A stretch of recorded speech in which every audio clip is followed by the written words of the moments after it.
स्वागत है साथियों, आप सभी का सामान्य विज्ञान की एक और महत्वपूर्ण वीडियो में। पहला प्रश्न है, सूर्य प्रकाश को नाभि बिंदु पर लाने में किसका प्रयोग किया जाता है?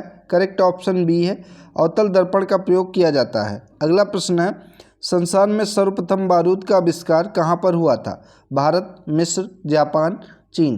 करेक्ट ऑप्शन डी है, चीन देश। अगला प्रश्न है, सेलुलर और मॉलिकुलर जीव शास्त्र का केंद्र कहाँ पर स्थित है? Delhi, Pune, Hyderabad, Bhopal. Correct option C है, हैदराबाद। अगला प्रश्न है, राष्ट्रीय आहार संस्थान कहाँ पर स्थित है? तो ये भी हैदराबाद में स्थित है। सही जवाब है ऑप्शन नंबर बी। चलिए अगला प्रश्न देखते हैं। भौतिक विज्ञान में पहला नोबेल पुरस्कार किसे दिया गया था? Madam Curie, Einstein, William Roentgen, Rutherford. सही जवाब है ऑप्शन नंबर सी।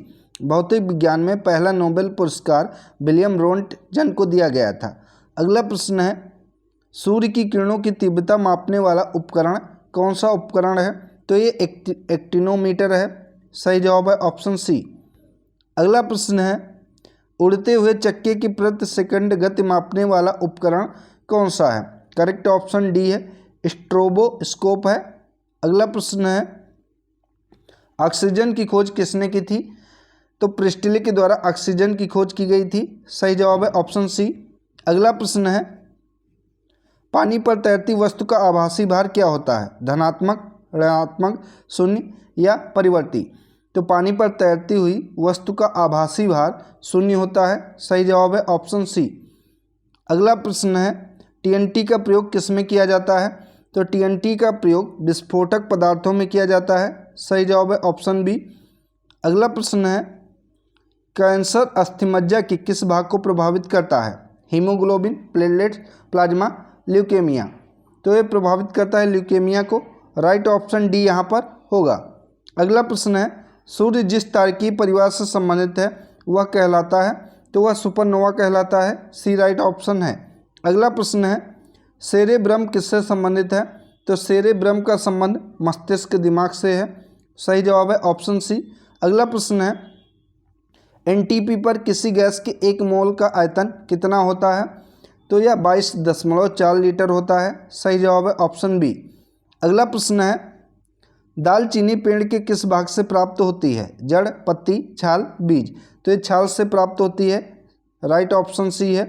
अगला प्रश्न है, सरसों का वानस्पतिक नाम क्या है? बहुत ही महत्वपूर्ण है। तो सरसों का वानस्पतिक नाम है ब्रेसिका नाइग्रा। सही जवाब है ऑप्शन बी। चलिए अगला प्रश्न देखते हैं। बालू में उगने वाले पौधे क्या कहलाते हैं? तो इनको सैमोफाइट कहा जाता है। डी राइट ऑप्शन है। अगला प्रश्न है, जंतुओं में शरीर के बाहर पाया जाने वाला ऊतक क्या कहलाता है? तो ये एपिथेलियम ऊतक कहलाता है। बी करेक्ट ऑप्शन है। अगला प्रश्न है, पेनिसिलिन का औपचारिक परीक्षण पहली बार कब किया गया था? तो 1941 में पेनिसिलिन का औपचारिक परीक्षण पहली बार किया गया था। सही जवाब है ऑप्शन सी। अगला प्रश्न है, वर्गीकरण की आधारभूत इकाई कौन सी है? तो यह जाति है। डी राइट ऑप्शन है। अगला प्रश्न है, जल के अणुओं के लिए कोशिका भित्ति का आकर्षण बल क्या कहलाता है? तो ये अधिशोषण कहलाता है। सी राइट ऑप्शन है। अगला प्रश्न है, चाय का रासायनिक नाम क्या है? तो कैल्शियम कार्बोनेट चाय का रासायनिक नाम है। बी सही जवाब है। अगला प्रश्न है, दालचीनी का वानस्पतिक नाम क्या है? तो इसका राइट ऑप्शन होगा ऑप्शन नंबर बी, सिनामोमम जिलेनिकम, जो कि दालचीनी का वानस्पतिक नाम है। अगला प्रश्न है, गन्ने के रस से प्राप्त शर्करा कहलाती है ग्लूकोज, फ्रुक्टोज, सुक्रोज या लैक्टोज? तो सुक्रोज कहलाती है।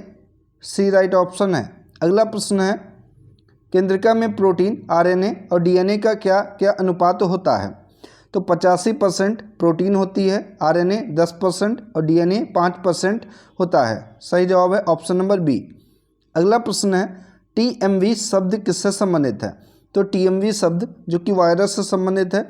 डी राइट ऑप्शन है। अगला प्रश्न है, डायलिसिस मशीन के आविष्कारक कौन है? लैंडस्टीनर, कोल्फ, वेटिंग, वाटसन। करेक्ट ऑप्शन बी है, डायलिसिस मशीन के आविष्कारक कोल्फ हैं। अगला प्रश्न है, राष्ट्रीय पर्यावरण संस्थान कहाँ पर स्थित है? तो नागपुर शहर में स्थित है। सही जवाब ऑप्शन सी है। अगला प्रश्न है, डोप परीक्षण किससे संबंधित है? मूत्र से, रक्त से, हार्मोन से या फिर पसीने से?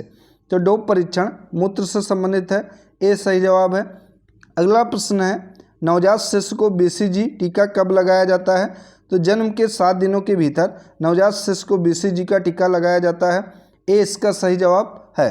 अगला प्रश्न है, माइटोकॉन्ड्रिया में श्वसन के दौरान क्या निकलती है? पानी, ऊर्जा, ऑक्सीजन या एंजाइम? तो ऊर्जा निकलती है माइटोकॉन्ड्रिया में श्वसन के दौरान, बी इसका सही जवाब होगा। अगला प्रश्न है, सहजीविता का सर्वोत्तम उदाहरण क्या है? तो लाइकेन जो कि सहजीविता का सर्वोत्तम उदाहरण है, बी इसका सही जवाब है। अगला प्रश्न है, मनुष्य में आयोडीन का संग्रह कहाँ पर होता है? तो थायराइड ग्रंथि में आयोडीन का संग्रह होता है, बी सही जवाब है। चलिए अगला प्रश्न देखते हैं, इंसुलिन नियंत्रित करता है वसा, प्रोटीन, कार्बोहाइड्रेट या फिर अम्ल? तो इंसुलिन कार्बोहाइड्रेट को नियंत्रित करता है, सी करेक्ट ऑप्शन है। अगला प्रश्न है, परागकणों के अध्ययन को क्या कहा जाता है? तो परागकणों के अध्ययन को पेलिनोलॉजी कहा जाता है, सी करेक्ट ऑप्शन है। अगला प्रश्न है, रक्त का प्रवाह रोकने के लिए प्रयोग किया जाता है?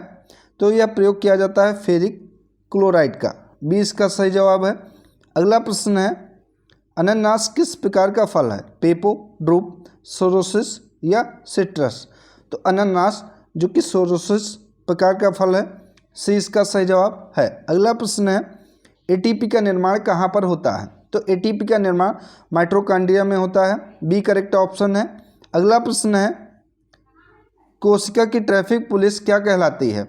तो कोशिका की ट्रैफिक पुलिस गाल्जी क्या कहलाती है, सी करेक्ट ऑप्शन है। अगला प्रश्न है, फूल वाले पौधे क्या कहलाते हैं? तो फूल वाले पौधे जो कि फैनरोगेम्स कहलाते हैं, बी इसका करेक्ट ऑप्शन है। अगला प्रश्न है, विशिष्ट प्रकार की कोशिकाएं मिलकर क्या बनाती हैं? तो विशिष्ट प्रकार की कोशिकाएं मिलकर ऊतक का निर्माण करती हैं, सी करेक्ट ऑप्शन है। अगला प्रश्न है, पेशियों को हड्डियों से जोड़ने वाले ऊतक क्या कहलाते हैं? तो ये ऊतक स्नायु कहलाते हैं, बी इसका सही जवाब है। अगला प्रश्न है, मनुष्य को प्रतिदिन निकोटीनिक अम्ल की आवश्यकता होती है, कितने ग्राम अम्ल की आवश्यकता होती है? तो मनुष्य को प्रतिदिन 15 ग्राम निकोटीनिक अम्ल की आवश्यकता होती है, बी इसका सही जवाब होगा। अगला प्रश्न है, चूहे में क्रोमोसोम की संख्या कितनी होती है? तो 40 होती है, सी करेक्ट ऑप्शन है। अगला प्रश्न है, काली खांसी से प्रभावित होता है? तो श्वसन तंत्र, कोई भी खांसी हो उससे श्वसन तंत्र ही प्रभावित होता है, ठीक है, तो सी राइट ऑप्शन होगा। अगला प्रश्न है, मलेरिया परजीवी का पता सबसे पहले किसने लगाया था? तो चार्ल्स लेवरेन ने लगाया था, सही जवाब ऑप्शन ए है। अगला प्रश्न है, हृदय से निकलने वाले रक्त का लगभग कितना प्रतिशत गुर्दे को जाता है? तो लगभग 24% गुर्दे को जाता है, सी सही जवाब है। अगला प्रश्न है, पौधों के पुष्पन हेतु आवश्यक तत्व कौन सा है? तो फास्फोरस जो कि पौधों के पुष्पन हेतु आवश्यक तत्व है, सी सही जवाब है। अगला प्रश्न है, निर्जलीकरण के दौरान शरीर में किसकी कमी होती है? तो शरीर में सोडियम क्लोराइड की कमी होती है, सी करेक्ट ऑप्शन है। अगला प्रश्न है, जुगनू की चमक किस पदार्थ में होती है?